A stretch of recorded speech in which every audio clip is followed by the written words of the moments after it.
Hi everyone, it's me, Nick, the Jaded Book Burner. And as you can tell, my background is different. It's been a while because I have finally moved.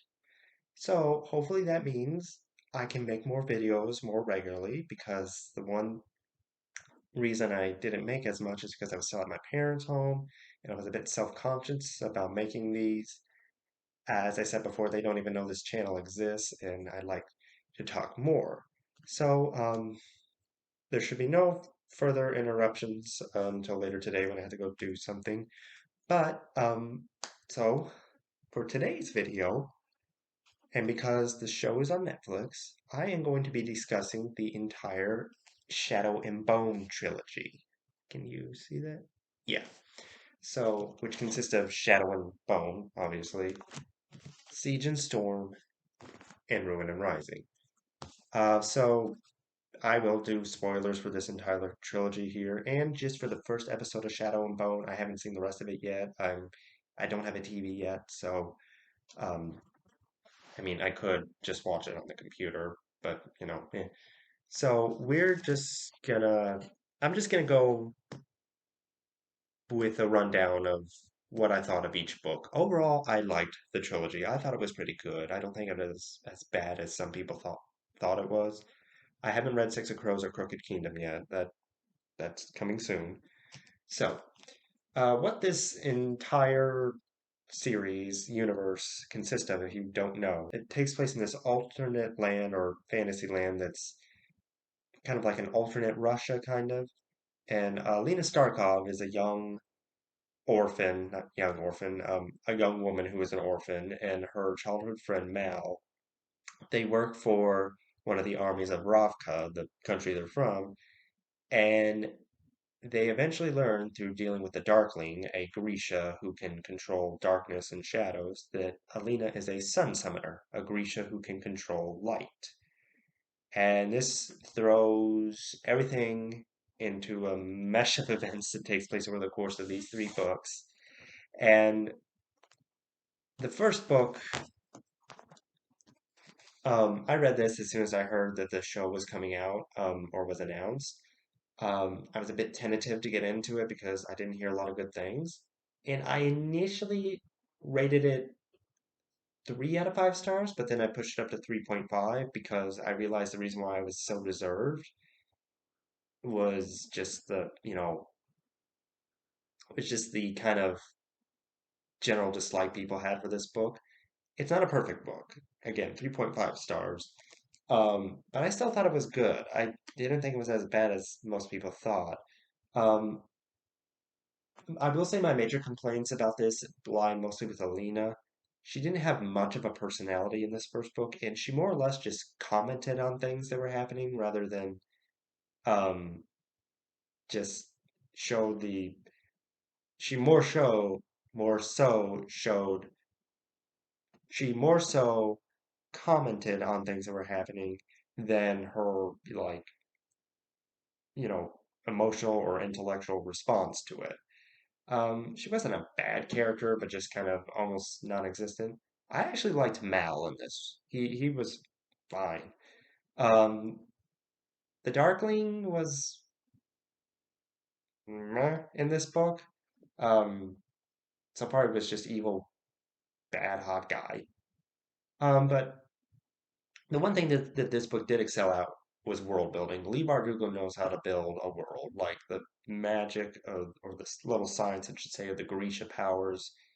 The Grisha, if you all don't know, they are a group of people who are persecuted in this world, more or less, depending on the country, who can use special abilities to do things, and they are in the army. The king of Ravka, who we will see in the second book, no, we see him here. We see him here. I'm sorry. Um, the royal family are not Grisha, and they kind of use the Grisha just as cannon fodder for their armies and stuff like that. And in two other countries, Fjorda and I think it's called Fjorda. Yeah, Fjorda. They are hunted as witches and executed. And in Shuhan, which is kind of like this mixture of Mongolia and Imperial China, they are experimented on by their doctors. So how Lee Bardugo built the world and the magic system was really interesting, I thought. The plot and or the steps to get to the plot in this one were fairly generic to YA fantasy, but I still thought it was a nice start.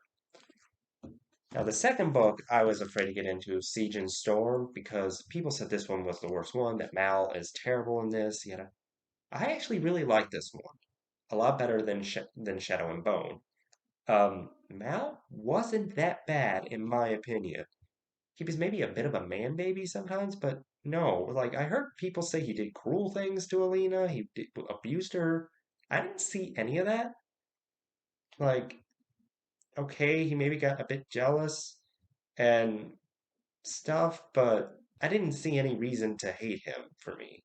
Like, I do believe that he does, like, this is kind of a low point for him, but again, nothing that I can hate.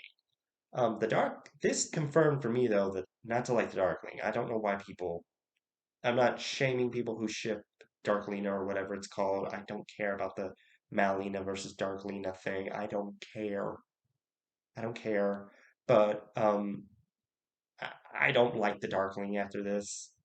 Like, he's cruel, sadistic, blinded his own mother.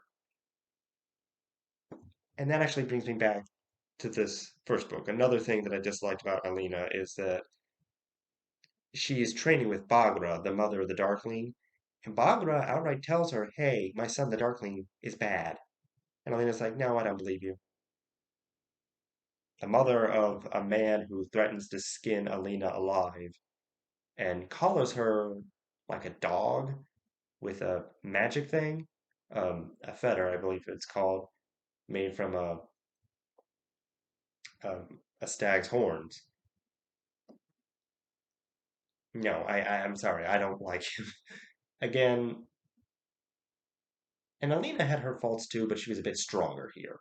Not only in terms of just like personality, but also in what she was doing. She was getting a bit, you know, a bit more tough skin. So this I rated 4 out of 5 stars. I liked it. I did. Sue me. And then there's the last book, Ruin and Rising. I heard a bunch of people really mad about this because of the ending. And in this one, I think actually Mal is a lot better. I think his journey reaches a climax and he reaches it. Alina is better and a lot stronger. I think it's in this one. It might be in Siege and Storm, but Alina actually cuts a guy in half down the middle with her sun summoning powers. Like, Alina's a lot more stronger and violent in this one. Not like a raging warlord, but she's a lot a lot tougher. And, again, I still didn't like the Darkling. Towards the end of the book, basically, in this book, oh my God, I just messed everything up. In this book, Siege and Storm, sorry, Whiplash, Alina meets Prince Nikolai of Ravka, and he takes her back to the palace where he lives, and everyone there trains up to fight the Darkling and his army, and Alina tries to learn more about her sun summoning powers and the feathers. So, and that's important too because that actually leads to the events in this. In this, I mean, at the end of this book, the palace of Ravka is attacked, and pretty much everyone scatters. In this book, Alina and Mal, along with Zoya, um,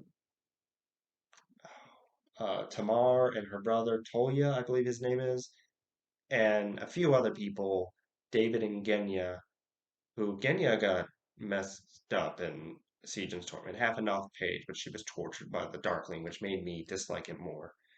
Um, but anyway, in this one, and Nikolai's with them too, they travel Ravka to try to learn about the three feathers of, or relics of Morozova, which is the collar, which Alina gets in the first book, the sea scale bracelet, which she gets in Siege and Storm, and finally the Firebird, which is the last one.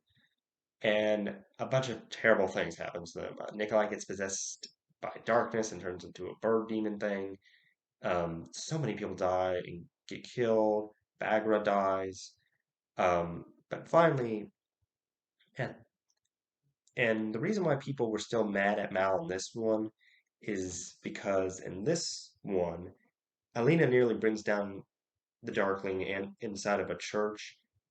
She's about ready to sacrifice herself, killing him in the process, but Mal pulls her out at the last second. And I can understand why people would get angry at that, but she's his childhood friend who he still does love. If you saw, and she didn't tell him about what she was doing with her sun magic and the shadow magic stuff. If you weren't explaining something that your friend was doing, you saw them like about ready to die or sacrifice their lives, you probably would save them too. So, but anyway, and in this one, you know, Mal is reaching that crescendo of his arc and he's trying to understand the relationship between him and Alina, as is Alina. And Alina, throughout this entire trilogy, just wants to go back home. She just wants to go back home and, get this war behind. But eventually, through everything, they do find the Firebird, and it's not what you think. They find a bird, but not the Firebird, let's just say. And eventually, the Darkling is taken down for good. And Alina like, tries to show some mercy towards him, but I don't feel anything for it. And Mal does briefly die, but then comes back. And I know a lot of people don't like the resurrection trope, but I didn't understand how Mal came back to life. I didn't understand the mechanics behind it, but you know, I like the way it ended. It ends with Alina and Mal together, away from the rest of Ravka. Well, they're still in Ravka, but they're back at the orphanage. I believe they were as kids and start their own orphanage.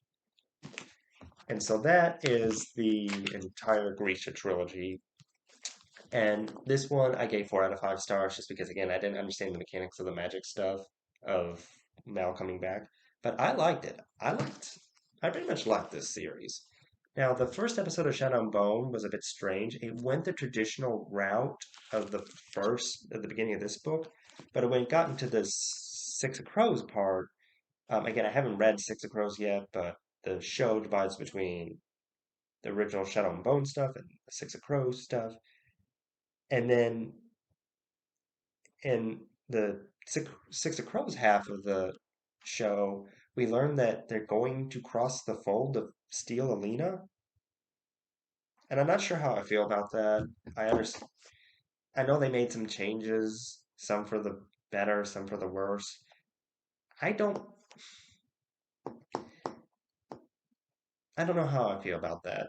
Because I know that in Six of Crows, again, I haven't read it, but I know that Inej, who's one of the dregs, she has a knife called Sankt Alina, which that shows how Alina's influence still lasts. Like throughout these two books, we see Alina like a cult, like kind of, and I don't mean cult like crazy people. I just mean the traditional term that anthropologists and historians of religion use, like a cult in that sense is like a small, at the time, unorthodox group of people coming to venerate a person, being, or God. But Alina gains that cult in these two books, and we see it rise, and we see her influence spread out. And in Six of Crows, when Inej calls her knife Sankt Alina, that that shows the influence of how Alina has lasted over the years. Um, but I did like the first episode of Shadow and Bone. But anyway, I really don't understand people's hate for this series. It may not be Bardugo's strongest work, and I could have done without the love triangle stuff, if you can even call it that, between Alina, Mal, and the Darkling. And, you know, some people say they would have been fine with Alina ending up by herself. I would have been fine with that, but I still liked Mal. So, I would I would recommend that you read these before the show because the show kind of, at least again, I've only seen the first episode, but the first episode shows that they're kind of changing half the plot of the universe. So, I would definitely recommend you read these first, and then I will read Six of Crows and Crooked Kingdom in the future, and then I will read King of Scars and Rule of Wolves. But overall, a really good series. Again, 3.5 out of 5 stars, 4 out of 5, 4 out of 5, and this entire series, 4 out of 5, I guess. So it is glad to be back. I hope to make more videos more often. So thank you so much for watching. If you like what you see, hit subscribe and ring the bell. Thank you so much. Can't wait to see you all again. Bye bye.